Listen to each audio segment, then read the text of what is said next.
Ladies and gentlemen, boys and girls, welcome back to the channel. It is 5:16 a.m. East Coast time. It is Friday, November 8th, and we're going to take our final look, really our final thoughts for YouTube. We'll do our closing thoughts on Sunday morning for Patreon, but final thoughts on this NFL 10-game Week 10 slate. The 10s are running wild. I appreciate you all tuning in. Before we get into it, my name is Sal Vetri. I do cover daily fantasy sports in the NFL, NBA, WNBA, and the MLB streets. There's NBA content on my channel every single day. I release a video. We have hit one every single day so far this NBA season. That is the goal. NFL content every single day on this channel, as well as on Patreon. Even more content on Patreon. That is my exclusive content, which is linked up down below. You can find out more about that, once again, linked up down below. I have my social media accounts also linked up down below if you are interested. Free strategy guides as well. I see a lot of people have been downloading those as of late, probably for the NBA. There's one for the NBA. There's one for the NFL. Linked up down below. So thank you. Whether it's on the podcast, how those ears doing, whether it's on the video, waving now, how you doing? So I appreciate you tuning in here. And before we get into it, just want to briefly shout out the sponsor of today's show, Fantasy Draft. They're revolutionizing the way that people play daily fantasy sports. And what they're doing is they're just allowing you not to have to pay maintenance fees, management fees, and rake. What that all comes down to. You ever hear rake? Yes, it's thrown around a lot these days because it's just a way for sites to get an edge by not doing it. And Fantasy Draft is doing it to the extreme. Rake-free, 100% rake-free.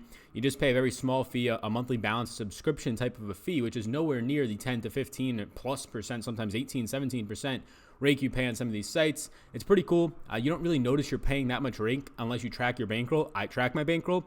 You win much more when you play on Fantasy Draft. You lose much less when you play on Fantasy Draft. So it's a win-win situation, truly is. Check it out. It's linked up down below, is Fantasy Draft. You can see all about that, once again, linked up down below. Click the link, check it out. So, appreciate you hit the subscribe button. Appreciate if you 5-star rate and review the podcast. Be entered into a raffle to win a free entry into Fantasy Draft's main contest this weekend.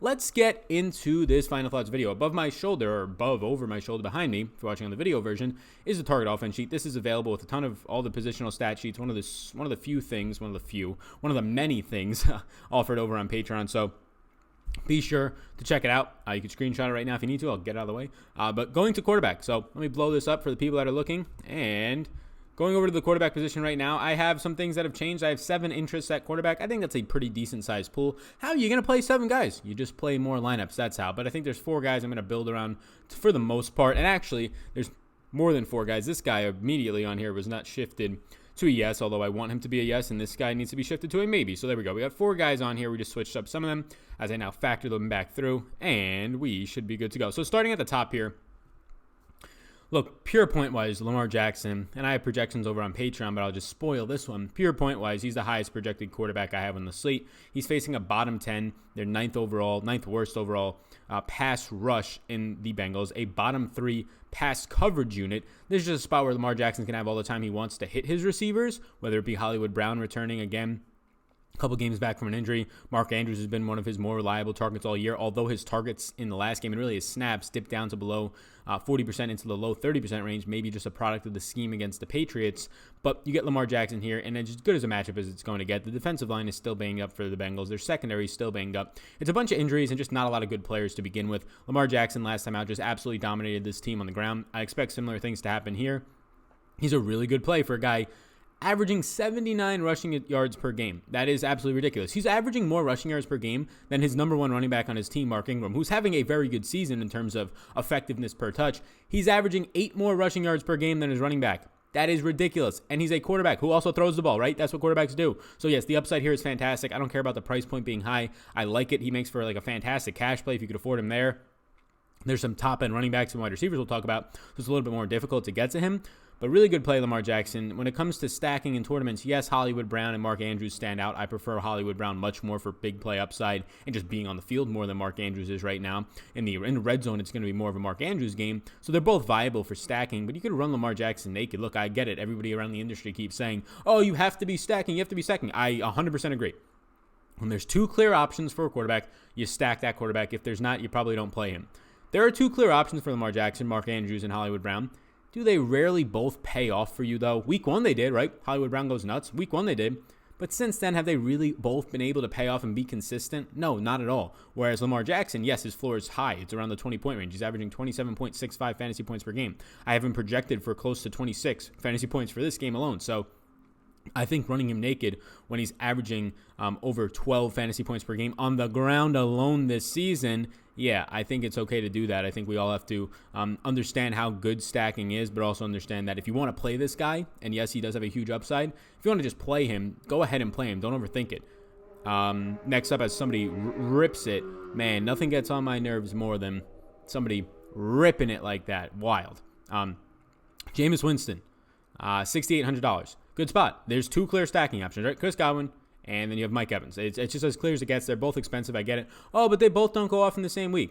They're both great receivers, and there's a really good chance that, yes, it's been like one scores 40 and the other one scores 12. There's a really good chance that can balance out to them each scoring 25. You know, at the end of the day, what that means, though? They're both still scoring you 50 in your lineups, and I get it. You could have had somebody else for the price point or whatever it might be. At the end of the day, I think it's a little bit fluky halfway through the season. You're going to see that start to get distributed, and if not, it's fine. Pay the price tags. Go elsewhere in your lineup if you want to stack them. I think Jameis Winston is a top 2 or 3 quarterback play on the slate. I think his stacking options are probably the best on the slate when you consider that Evans is in a great spot. Oh, but Patrick Peterson's back. Patrick Peterson through 3 games has been one of the worst cornerbacks over the last 3 games. Have you been watching that? No, everybody just remembers his name and thinks, oh, he's Patrick Peterson. He'll never regress. Oh, he's coming off of an injury and a suspension. Oh, he'll never regress. No, he has not been good, and I get it. It's 3-game sample, so it could change, but Mike Evans has been right now the prime of his career probably. Patrick Peterson on the downturn of his career playing very poorly. I think Mike Evans is going to be fine. Then you have Chris Godwin coming out of the slot against Tremaine Brock, which is just an absolute mismatch in terms of Godwin having 20 pounds on Brock being very poor so far this season. Godwin obviously the opposite of poor in the slot, probably the best slot wide receiver in the league, right above Cooper Kupp so far this season. Godwin running around 65% of his snaps out of the slot. Jameis has a great spot. He gets his tight end O.J. Howard back, who has not been great at all. Would he get 4 or 5 targets maybe out of O.J. Howard? But there's some upside there at the price point against the Cardinals, who, wow, would you look at that? Beginning of the year, everybody's going wild, and they're still giving up the most fantasy points per game to the tight end position because just the beginning of the season was an absolute onslaught 3 weeks in a row. But for some reason, people just think that the Cardinals were going to continue to give up 30-point performances to every single tight end they faced. I get it. They're a bad secondary. There's just always going to be teams that run bad at a certain position. They're not going to give up 30 points every single game to a single tight end. But sadly, they're giving up 27.5 to the tight ends. Yes, that's accumulating every single tight end on teams. The backup tight end who has a 6-point day, that's getting added into that average. It's going to continue to come back down. Don't worry too much about it. And the 27.5 is actually against the quarterback position. We'll get to the tight end page in a second. So Lamar Jackson, Jameis Winston stand out. Patrick Mahomes, they said we're not going to know until Saturday or Sunday. He was expected to be back. They've been saying this for a couple weeks now, that this would be the return date against Tennessee. I love it. I love this spot. I mean, if nobody's going to own Patrick Mahomes because they're worried about an injury, they're not putting Patrick Mahomes out there if there's any risk, right? If he's suiting up, he's 100% go. Obviously, he's the quarterback. He won't be unlimited snap counts, but he's 100% go. You have his wide receiver, who we'll talk about, Tyreek Hill, in an absolute smash spot against a backup LaShawn Sims with no Malcolm Butler out there in the Tennessee secondary, who they've already getting torched on the outside. Adoree Jackson has been good this year, but he plays about 88% of his snaps on the left side of the field. Tyreek Hill will move around and get wide open against guys like LaShawn Sims, who has 130 passer rating against in about 2 games worth of coverage snaps this season. So that's one guy. You have Travis Kelce, obviously the best tight end in the league. He's another guy that you can throw to. Yes, in the slot, Sammy Watkins has a difficult matchup against Logan Ryan. All the weapons out of the backfield, and goddamn, it's Patrick Mahomes at $7,000 in likely low ownership. Yeah, Chiefs stacks are going to be a priority of mine this week, especially because people are just not wanting to own them. Everybody wants to pay up for Mike Thomas, and I get it. He's cheap relative to the top-end running backs, right? And he's been producing just like a top-end running back. He should probably be $9,000. But when Tyreek Hill's sitting there right next to him at 3% ownership right now, yeah, it's going to be easy for me to want to leverage over to some Patrick Mahomes, Tyreek Hill, maybe even Travis Kelce stacks this week. A lot of interest in Patrick Mahomes. Not surprised if he becomes my highest owned quarterback by Sunday. Matt Ryan here. It's a weird spot. They have a weird total of 19. We talked about this on the Tuesday show, I believe, on this YouTube channel. Overall game total of 51. They're 13-point underdogs. He's going to throw 40-plus times. He leads the slate with 40.7 pass attempts per game. He's going to have decent matchups like Julio Jones. Oh, here we go. He's facing Marshawn Lattimore. I can't go there, Sal. Have you looked at the matchups the last 2 years when Julio faces Marshawn Lattimore? He's gone for over 140 yards in 2 of the 4 games, and then the least yardage that Marshawn Lattimore has held him to in shadow matchups is 96, 5 catches for 96 yards. So yes, not the greatest of fantasy finishes, 14.6 points, but in 4 shadow matchups, the worst, or actually last year, they actually put Eli Apple and a double team over top on Julio on the Thursday Night Football. I believe it was the Thanksgiving game. They put a double team over the top on Julio. with Eli Apple, and then they just put Marshawn Lattimore to shut down Calvin Ridley. And that makes sense to do that, right? Shadow coverage, kind of a hitch and ladder coverage on a guy like Julio. He still was fine for 140 plus yards. So I'm not worried about Julio. If anything, I don't want to play Calvin Ridley anyways, but there's a really good chance you see Marshawn Lattimore go over to Calvin Ridley and they do the same thing they did last year, just not use Marshawn Lattimore's energy up all that much, double team Julio and see if you can shut him down or at least limit him that way. So Julio, either way, I think he's fine. When he faced Marshawn Lattimore in shadow treatments, it didn't matter. When they put him a double team on him like he has his whole career the last 3 or 4 years, it doesn't matter. Julio should be fine for Matt Ryan. Austin Hooper still going to be fine for Matt Ryan. Russell Gage coming out of the slot, took over the Mohamed Sanu role, caught 5 balls on 7 targets. He seems like he's going to be okay. Devonta Freeman out of the backfield against a good Saints front. And this is another thing. Matt Ryan is throwing 40.7 times a game because his run blocking, his pass blocking is not great. Like, they needed to fix that. They did. They drafted 2 for offensive linemen in their draft with their top 2 picks. And then you see these guys get injured. The offensive line is all banged up. The pass blocking has been pieced together. The run blocking has been terrible against one of the best defensive lines in the leagues now with the Saints. It's going to be a throw the ball type of day nonstop for Matt Ryan, which makes him a viable option. He has clear options to throw to. Julio and Hooper would be my priority there. And then honestly, Russell Gage, not that I want to prioritize him, but he would be my third interest ahead of Calvin Ridley. Just either way, if Ridley gets Eli Apple, that's not the greatest of matchups for Ridley's skill set, and there's a good chance that he does get Marshawn Lattimore. So those are my 4 interests at quarterback: Lamar Jackson, Jameis Winston, Matt Ryan, and Patrick Mahomes. I have question marks, and I have some interest in Drew Brees, Kyler Murray, Sam Darnold. Drew Brees, just don't want to get there as much. He's a 13-point favorite. He only throws 30.3 times per game this season. Alvin Kamara practiced in full today, or actually yesterday on Thursday. So there's a chance that you do get Drew Brees. You get him throwing like 30 times in this game. And yes, you can get a really good game from Michael Thomas still and Kamara, and the stack could pay off. But more times than not, I'd rather just go to the guys who are going to be throwing it 6 to 10 to 12 times more than Brees in this spot and have 2 clear passing options. It's Kamara and Michael Thomas in this offense. Ted Ginn, if you really want to pay for the cheap price tag. But Brees this season has only thrown downfield 3 times, 20-plus yards. 2 of them have been to Ted Ginn, so I get that. But people are going to say, oh, Drew Brees is back. They're going to throw downfield more because Teddy Bridgewater's not there. Have you been watching the Saints for 2 years? They don't throw the ball downfield. Michael Thomas is just like the route running expert for 10-yard passes. Alvin Kamara is out of the backfield, right? Short passes to whoever your tight end is that season. This season, it's Jared Cook. He does not throw the ball downfield. People get it confused. Austin Carter, the slot last year, was having success. It's just a spot where Brees' upside here is a 13-point favorite. I don't like it all that much in a slowly paced game. Kyler Murray, I like a lot. The matchup is so fantastic. Kyler Murray gets rushing yards, 35 per game on the ground this season. Really good matchup against Tampa Bay, allowing the 2nd most fantasy points per game on this slate, 25.8 to the quarterback position. Again, he's mobile. He has clear options in Larry Fitzgerald and Christian Kirk, but they're short passing options. Both these guys run out of the slot. Christian Kirk, even worse for him. He went to the outside a lot last week as they ran a lot more 11 personnel and not as much 4 wide receiver sets as they were doing when Kirk was hurt. But now they put him to the outside, so not as easy to convert passes. Yes, he has deeper passes down the field, but not as easier to convert passes.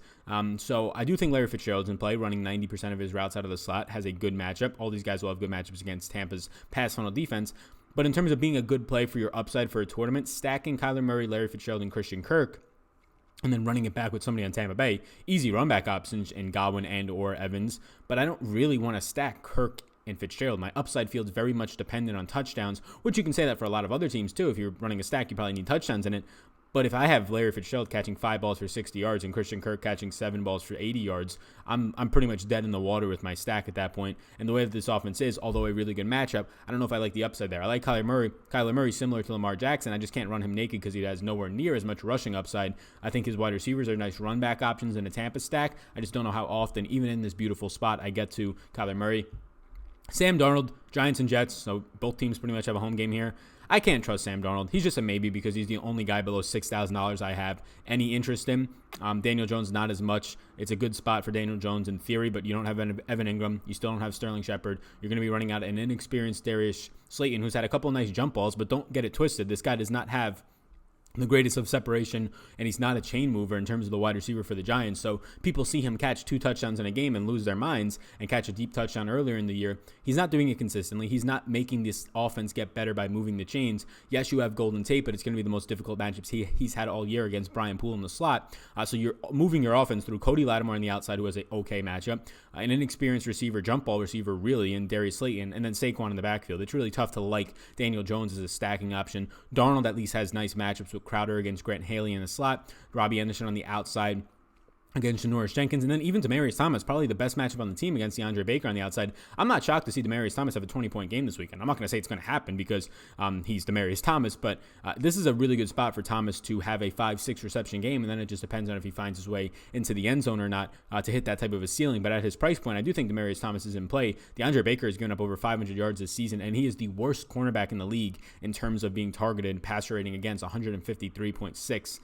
Really bad. So that's a lot about these quarterbacks in the spots they're in with some of their players. Let's get onto the running back page. As I take a sip, oh my God, I almost broke everything. As I take a sip of my water here, excuse me. There we go. All right, so running back page, Christian McCaffrey at the top, 10,500. Here's the interesting thing. I love Christian McCaffrey this week. I like him every week. Green Bay allows the 5th most receptions to running backs, 3rd most rushing yards. You can see that on the screen here. It's a spot where Christian McCaffrey is averaging 27.2 attempts per game, almost 7 targets per game, 20 rush attempts per game. The only guy to have that on the slate, 20 rush attempts per game, Marlon Mack, really close, 19.9. He has 6.6 attempts per game, or targets per game. The Packers have just been getting towards 24th ranked defense in terms of rush defense, 21st in tackling in terms of being bad in the bottom third of the league. That's not good when Christian McCaffrey comes to town. Lots of pieces of this Carolina team I actually like in this matchup. 21.25 team total. Here's the thing in thinking about Christian McCaffrey. He wasn't even needed in some winning lineups last week because Jalen Samuel, and it's a very interesting week, was very cheap. He has a really good game into the 20s. You have a cheaper Josh Jacobs at 6,500 last week getting through for 30 points. So although he wasn't needed, I think it was a unique week where we had a really cheap automatic play in Jalen Samuels, in my opinion, as stated last week across the industry and on this podcast and show. So I don't think you get that again this week. So I think McCaffrey, if he goes for a 40-burger, obviously is needed. And it's just a spot where outside of the Bucs games, who have been the number 1 rush defense in the league, shut him down for 3 out of his 4 quarters against them, he's scoring over 30 fantasy points per game against teams. And there's no personnel in this Packers team that can stop him. There's no linebackers. They have good tackling safeties. They have good tackling cornerbacks, but there is no linebackers on this team. Blake Martinez leads the league in tackles a ton. He is not matching up against Christian McCaffrey. The defensive line has been playing poor, I would say. Kenny Clark getting a lot of slack for that, although he's getting double-teamed on every single rushing attempt, so you can't really hurt Kenny Clark, one of the better run stoppers in the league, or blame him for having a down year when they got rid of Mike Daniels, and it's really tough. So Christian McCaffrey, really good spot. 10,500, I'm fine paying it. I prefer Saquon Barkley over Alvin Kamara this week. I like both, but Kamara's ownership is almost double Saquon Barkley's. So if I get to one of them, it's probably Barkley at only 12 to 14% owned when Kamara is like the 3rd highest owned guy in the slate. And I really like this matchup against Alvin Kamara against an Atlanta team who I think is a little bit skewed in terms of how good they've been. Saquon Barkley has to be the whole team now. Like moving the chains is going to go through Saquon Barkley. No Sterling Shepard, no Evan Ingram. The last time this happened, Saquon wasn't playing either, so we don't have a sample of no Sterling Shepard and no Evan Ingram with Saquon in there. It was Wayne Gallman on Thursday Night Football against the New England Patriots. Now you have Saquon in there. I would expect somewhere around 8 targets, if not more, for Saquon Barkley, and he's 8,800, sure. But if you're going to tell me that he's going to see 8 to 10 targets in this game, and they're easily convertible targets, he has a catch rate so close to 80+%, then yeah, Saquon Barkley is going to be in play. And when you factor in the ownership, I like him a little bit more than Alvin Kamara. Marlon Mack here, and this might change. He's only 10% owned. Half as owned as Nick Chubb. Half as owned as guys similar, or 50% is less owned. I guess it's 25% less owned than Aaron Jones. Like, he's going unnoticed somehow against Miami at $7,000. I get it. He's the same price as Nick Chubb. So if you took my NFL Daily Fantasy course, linked up down below, if you want $100 off that course, why not? We'll just throw it out there. Let me know. Reach out to me on Twitter or in the comments of this YouTube video. If you're listening on the podcast version, reach out to me on Twitter. I can get you $100 off that course. But for right now, Marlon Mack's the same price as Nick Chubb, so a concept we talk about in that course is same price syndrome. These guys are the same price. All the ownership will go to the name that is more popular, and people will just pile on it. And that right now is Nick Chubb, as it has been in the past weeks. I like Marlon Mack a lot this week. I like Chubb as well, but I like Marlon Mack a lot. Smash spot, it seems. He's a 10.5-point home favorite. He's averaging 19.9 rush attempts per game. Miami can easily be run on. They're giving up the 4th most fantasy points per game to the running back position, the most rushing yards this entire season, and his team has a 27.25 total. I have a really hard time, especially if Jacoby Brissett, who's trending towards playing now, believe it or not, but even if Jacoby Brissett misses, I have a really hard time, or plays, I have a really hard time imagining that this team is going to score, on average, Vegas says, 27 or more than 27 points, and win by around 10 points or so, and be a decent-sized home favorite. And it's not on the back to an extent of Marlon Mack, at least a score over 120 yards. And at this price point, it's hard to ignore that. I don't care that he doesn't catch the ball. I don't care that he only sees 1.8 targets per game in this spot because of just the pure great spot it is on the ground for a guy who gets fed volume. There's no question marks around the fact that he's probably going to see 20-plus touches if healthy in this game.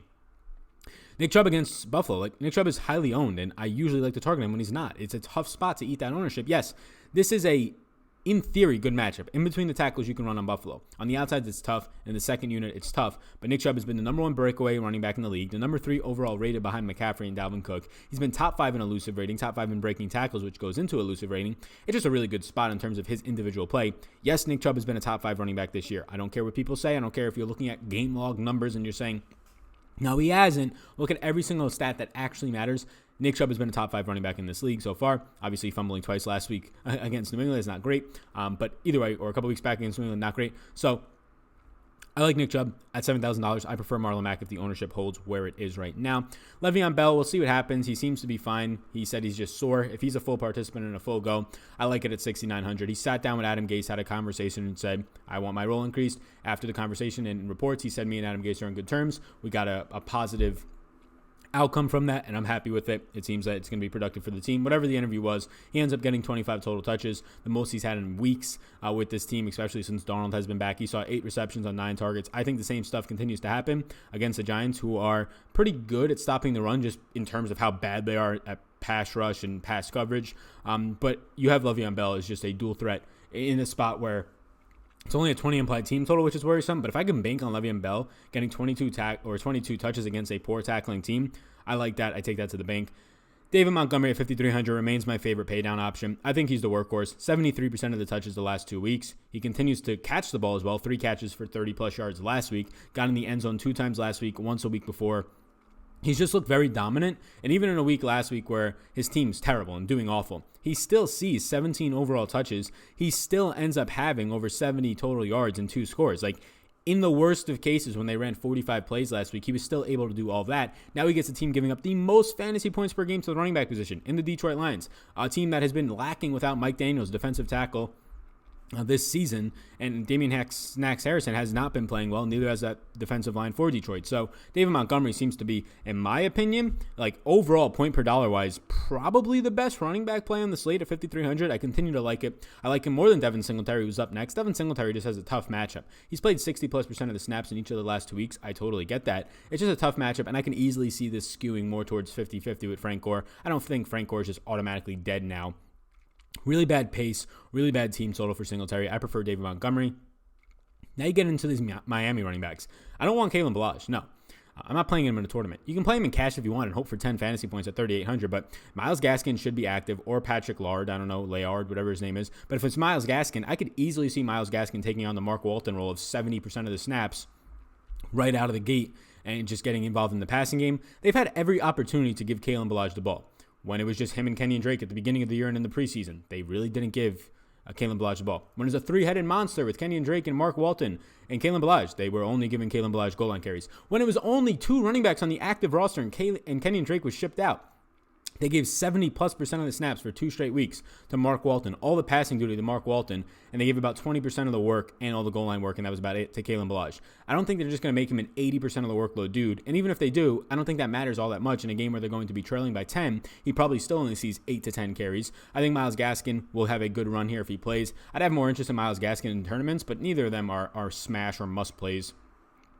We need to call out one player here, or maybe 2. I think David Johnson's a guy I'm actually going to put a question mark on. I have some interest in David Johnson at that price tag. Brutal matchup on the ground. But if you factor in he sees 6 targets per game, and if he has one of those games where he's catching 6 balls for 70 or 80 yards, at that price tag, it's actually worth it, especially when you factor in touchdown upside against a team in Tampa Bay that you can move the ball on.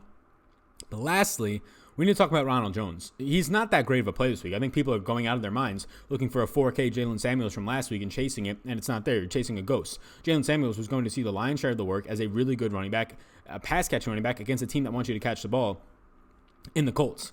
Now you have Ronald Jones, who, what did he do last week? Why are people excited? He played 53% of the snaps. He had 16 fantasy points because he got in an end zone on a receiving touchdown, which accounted for over 7 of his fantasy points. So if he doesn't catch a passing touchdown, which I don't think you're going to expect any running back to catch a passing touchdown every week, let alone Ronald Jones in a Tampa Bay offense that only throws to 2 guys pretty much for the most part, right? And if they're throwing to a third guy, it's usually not a running back. And if his name is probably Ogunbowale, his last name, and not Jones. So Ronald Jones would have had 9 fantasy points if he doesn't catch a red zone touchdown last week. So I don't know why people are jumping all up and down. It's not like he played 80% of the snaps and had 120 yards on the ground. He had an okay day. It's a spot that I'm very confused by. Ronald Jones at 4,300 is not a great play. I don't think he's too cheap. I think he's appropriately priced. At best, he'll see 50% of the snaps in 10 to 12 touches this week. I don't know why people are jumping up and down, but sure, can he have another good week this week? Of course he can. But for the most part, I'm not too sure that he will. So, wide receivers now, and you can see there's usually a decent sized list because there's a lot of wide receivers that we have to choose from. So I'll outdo this a little bit. Hit the subscribe button if you're still listening. I appreciate that. We'll go through the wide receivers relatively quickly because it's mainly stack related. For New Orleans, Michael Thomas stands out. Look, people can think he's expensive. He's not. He's the highest owned player projected right now on the slate, but he's not expensive. Like, he's averaging 24 fantasy points a game, 24 and a half. And when you compare that to some of these top end running backs, he's relatively cheap, if not appropriately priced. So I think Michael Thomas is completely fine this week if you want to get there. Whoever he faces on the outside, if it's Isaiah Oliver, that's a joke, right? He's going to absolutely smash that spot. He's a huge favorite, this team. Drew Brees might only throw 25 to 28 times, but 32 points, you'd imagine Michael Thomas is going to contribute in some way to that. Mike Evans and Chris Godwin. I slightly prefer Chris Godwin running out of the slot, and I say slightly, ever so slightly, against Tremaine Brock. But Mike Evans on the outside, even if he has Patrick Peterson on him, it's a good matchup for Mike Evans. Evans has 14 red zone targets this year to Chris Godwin's 7. Mike Evans has 41% of the team air yards. Chris Godwin's just going to have a really good matchup out of the slot. I think they're both fine. I prefer slightly Chris Godwin, but it's barely. Like, if I have 25% Chris Godwin, I'll probably have like 24% Mike Evans. And I might flip-flop on that just because I do believe in this matchup for Mike Evans. I don't think Patrick Peterson is the same type of guy, and the numbers have not shown that he is. Davante Adams is just a fantastic run back option. If you want to stack DJ Moore, Christian McCaffrey, and Kyle Allen and run it back with Davante Adams, I love it. Otherwise, I don't really want to stack Green Bay. So Adams has a one-off 6,900. James Bradbury has been dealing with an injury. Maybe he doesn't even play. I think it's a groin injury. Even if he does play, he's not going to shadow Davante Adams. You'll see a lot of Dante Jackson on Davante. And regardless, Davante, one of the best right there with DeAndre Hopkins, red zone receivers over the past couple of years. He's probably a shoo-in to see 10-plus targets in this game, and he's $6,900. That's too cheap. It's just way too cheap for a guy who's not drawing ownership right now. And even if James Bradbury and Dante Jackson, who have both been well out there, even if they're both in, I'm not too concerned about that matchup for a spot where his team has a 26.75 team implied total. You really think the Packers are going to score that many points? And I get it, they've done it in the past, scheming their running backs open. But you think they're going to score that many points with Davante Adams on the field a lot, and it's not going to go through him? I like Davante Adams a lot here. Zach Pascal I have as a yes right now, but there's a good chance he could get changed to a maybe for me. I like a lot of other 5K receivers, but the point being, T.Y. Hilton's not going to play. And if you have Jacoby Brissett, even better. If you don't, Hoyer's still a serviceable quarterback and showed a connection with Pascal. He's ran 90+% of the snaps each of the last 2 weeks. Really good matchup against Miami. There's just nobody out there for Miami. Like, this is a cupcake matchup for Zach Pascal. It's really a cupcake matchup for any receiver against these defensive backs in Miami. Christian Kirk, I think he's good at 5,200. He seems like the prime run back option with any of your Tampa Bay stacks. I just like the spot for him. He's not having a ton of air yards on his targets. He was moved to the outside last week, which hurts his overall catch percentage. When you're running out of the slot, it's easier to catch those passes because they're shorter and easier to catch, pretty much, right? They're not going to be overthrown, and there's just a higher conversion rate on them. On the outside, if he continues to get moved there, last week I think he only played in the 60% of his snaps out of the slot instead of he usually plays in the 80s. It's going to hurt his upside or his floor, but it can help his upside for deeper passes. Jarvis Landry is too cheap against a Buffalo zone that is going to allow you to throw it short, especially to your slot receiver. Saw 13 targets last week. Look, it's a tough matchup. Everything about this game is kind of gross. The matchup, the pace, the team total. But Landry is going to be in a spot where his team's a favorite here at 4,900. Just the volume that he's seeing 8.4 targets per game, and he's seeing 9.2 air yards per target. Now, it doesn't sound like a lot, but relative to most wide receivers coming out of the slot in the league, most slot wide receivers see about 6 or 7 air yards per target. He's seeing 9.2, so that means he's running down the field more out of the slot, which means there's a lot of upside there against the team's third best cornerback usually. Robbie Anderson's $4,700. I think Robbie Anderson's a good play. Robbie Anderson's fine at this price point. He's going to get to go up against a guy like Janoris Jenkins and or DeAndre Baker. You know what you're getting out of Robbie Anderson. Probably 5 targets, maybe 6 targets if you're lucky. A couple of deep ones, and if he hits that deep one, you're good. If not, oh well. That's pretty much what it sums up to. I'd prefer some other guys ahead of him, but he's at 5% ownership, and he's $4,700. This is the spot that you take cracks on Robbie Anderson. Man, do I love Tyreek Hill this week. I love it. I love Kansas City stacks. They're going low owned. Tyreek Hill is 3% owned right now, and I get it. Everybody wants to own Michael Thomas. Everybody wants to own Chris Godwin and Mike Evans. I get it. But Tyreek Hill is going to go up against a man named LaShawn Sims. LaShawn Sims has given up 5 catches for over 60 yards and a touchdown on 8 targets and 67 coverage snaps this year. It's limited snaps because he's a third-string cornerback. It's about 2 games worth of coverage snaps. Oh, yeah, and now you're going to have to face Tyreek Hill in coverage. He's not going to have to face Adore Jackson. Adore Jackson doesn't leave the left side of the field 88% of the time, and they're just going to move Tyreek Hill away from him. Even if Adore Jackson was on him, Tyreek Hill wins that matchup more times than not.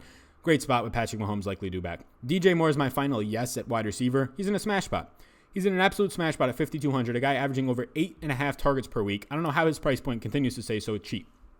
He's going to get to avoid Jair Alexander, who will be on Curtis Samuel, and he'll get Kevin King, who's a much worse cornerback. It's just a good spot. He has size, he has speed. He's seeing 8.5 targets per game, and he's seeing 10.2 air yards per target. So not only is he seeing volume, he's seeing volume that is in the intermediate range of big play upside plus consistency, and that's why this guy is one of the best floors in the entire league for DFS. Absolutely great cash play and has really good tournament upside. I love the idea of stacking like a Kyle Allen, and I don't like Kyle Allen, but stacking a Kyle Allen with a McCaffrey and DJ Moore, running it back with a Devontae Adams is a very low-owned stack, and in my opinion, that stack has upside. My maybes, a lot of these are due to stacking. Julio Jones, he's a maybe. I just prefer other guys if you're getting a one-off, but if you're playing Matt Ryan, you definitely have Julio Jones. Kenny Golladay, he is the number one receiver on the fourth highest passing team on the slate. So although I don't really prioritize him in the 7K range, I have 4 other guys ahead of him. If you count the 8K range of Michael Thomas, 5 other guys ahead of him, I would rather play Devontae Adams for $100 less. But if you're going to stack, you're going to play Matt Stafford, you have Kenny Golladay. Buffalo's John Brown at $6,000. The 6K range for me at wide receiver is kind of dead. There's one guy that I'll get to at 6,100. Ding, ding, ding. Gave it away. Odell Beckham. That I actually have interest in, and he's closer to a yes than a maybe for me. But John Brown, I'd rather play Odell, or I'd rather just save money and definitely get the DJ Moore, who, in my opinion, DJ Moore has the similar floor and ceiling combination and has been just as consistent, if not more consistent, than John Brown this year for $800 less. Hollywood Brown is $5,100. If you play Lamar Jackson, Hollywood Brown is your number one stack option, or you just play Lamar Jackson naked. Again, I prefer DJ Moore over Hollywood Brown, but he has a really good matchup against a bunch of banged up, and William Jackson, the third, should be back, but a bunch of banged up, or maybe it's a second, I don't know, but a bunch of banged up secondary units for the Bengals for Marquise Brown. Really good spot for Hollywood. He just hasn't really done much overall since week 2. Jamison Crowder at 5K is fine to play. Again, I prefer Robbie Anderson in tournaments, but Jamison Crowder will have one of the better matchups in the league against Grant Haley, who is giving up. He is a bottom 3 slot cornerback in terms of passer rating by the amount of snaps you play. 133 passer rating so far this season for Jamison, or for Grant Haley, who Crowder will face. Good spot for Crowder against a Giants team that is giving up 43.9 fantasy points per game to the wide receiver position, second only on the slate behind Tampa Bay. Devontae Parker, no Preston Williams. People are going to have to pick up the slack. Devontae Parker, who leads the team in air yards, is Ryan Fitzpatrick's favorite target. Looks like a good option. Although this week, I'm not sure I want to get there at 4,800. I prefer DJ Moore.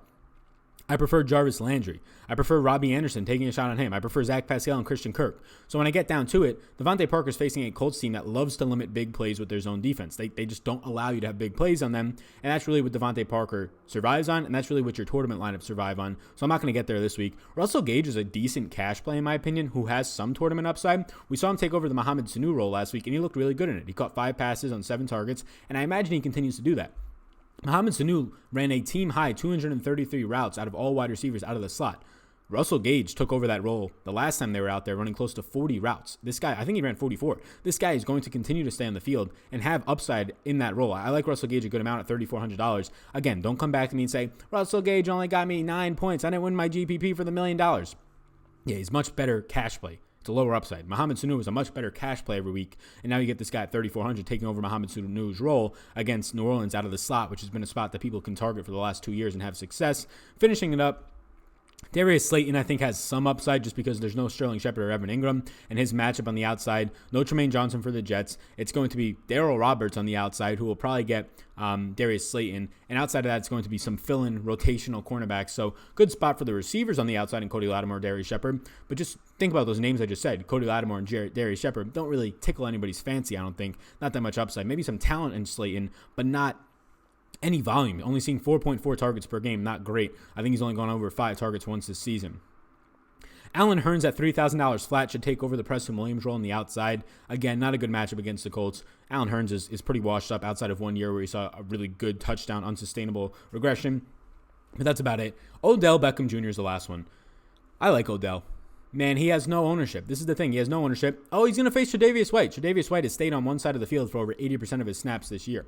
And did you not just see who's been one of the best, if not the best, shutdown cornerbacks in the league this season, and Chris Harris? Odell murked him last week, left and right, for over 80 yards and 6 receptions.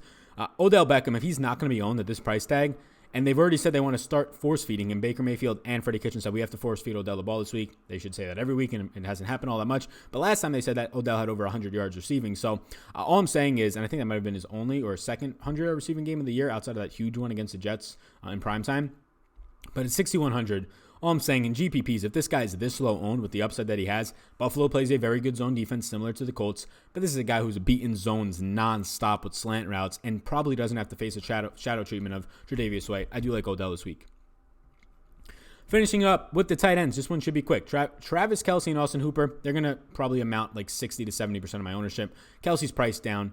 In a great spot against Tennessee, who's getting killed through the air this season. Patrick Mahomes is back. Kelce has been everything he was last year except not finding the end zone because of a couple penalties, dropping a couple balls, one near miss. It's just a spot where Kelce's too cheap. Again, I really like stacking Kansas City this week, and I'm going to get to the most Travis Kelce. I'm not shocked if I have like 50% Travis Kelce this week. Austin Hooper would be my next man up. It's just a spot where he's been his quarterback's probably favorite target. If not him, then 1A, 1B with Julio Jones this year. He's a talented tight end. And tight end on this slate kind of stinks. Like you have Mark Andrews, who only played 32% of the snaps the last time, or 34 the last time he went out there. Really good matchup against the Bengals, but he's $300 less than Hooper. I'd rather get to Hooper. I'm going to try and prioritize paying up for Kelce, then get to Hooper, then Andrews. After that, it's just a hodgepodge of guys. Like I'll probably have some sort of mixture of 20% of the next following guys, if not less. Greg Olsen, Mike Gesicki, Jack Doyle, and Rhett Ellison. I think Rhett Ellison at 2,500 is a very good cash punt option. Allows you to pay up for McCaffrey, maybe get you also Michael Thomas, whoever you really want in there. He's cheap at 2,500. He played 100% of the snaps on Thursday Night Football the last time Evan Ingram missed against the New England Patriots in the toughest matchup you could possibly have. On a short week, on the road, filling in for your tight end, or filling in for your starting tight end, and now you face New England in New England on Thursday night. He had 3 catches for 30 yards, 6 fantasy points. At 2,500, 6 fantasy points isn't the end of the world. Now he has a whole week to kind of prepare, and a much easier matchup this week for him against the Jets because he's pretty much staying at home. So that's where I'm at on tight end. It's very brief because it's Travis Kelce and Austin Hooper for me. Travis Kelce above everybody else on a tier of his own. Then the second tier is pretty much Austin Hooper by himself. Third tier is like Mark Andrews by himself. And then I really like punting to Rhett Ellison. If you don't want to punt all the way down there, Jack Doyle is very interesting against Miami. He's just picking up so much ownership. Like he caught 3 balls on 4 targets for 22 yards and a touchdown last week, and people are losing their minds about it, wanting to own him at a 20% clip. I'd rather just get to Mike Gesicki or Greg Olsen for a fraction of the ownership there. In cash, you can play him, but again, cash seems like a spot where you pay for Travis Kelce or you just punt with Rhett Ellison, in my opinion. That's where I'm at right now.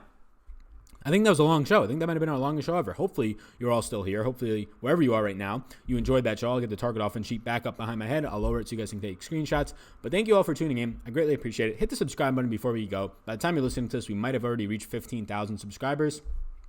If you could leave a 5-star rate, and also if you could leave a review on Apple or wherever you listen to, Google Play, wherever you listen to your podcast, I really do appreciate it. It helps me out a ton to build this audio version, allows me to continue to produce. And yes, it does. It's not just me saying that. The advertising money and just the owner or the ownership, I'm thinking DFS, the viewership and then third-party advertising allows me to continue to do this totally free on this YouTube platform. If you are interested in more extensive and exclusive content, that is linked up down below on my Patreon. You can check that out, link below. We're about to hit 400 Patrons, so thank you all so much. You all are incredible people. I really appreciate the support from everybody out there. Check out Fantasy Draft. Once again, there's a link down below to get into their contest for this upcoming weekend. My name is Sal. I think you already know that.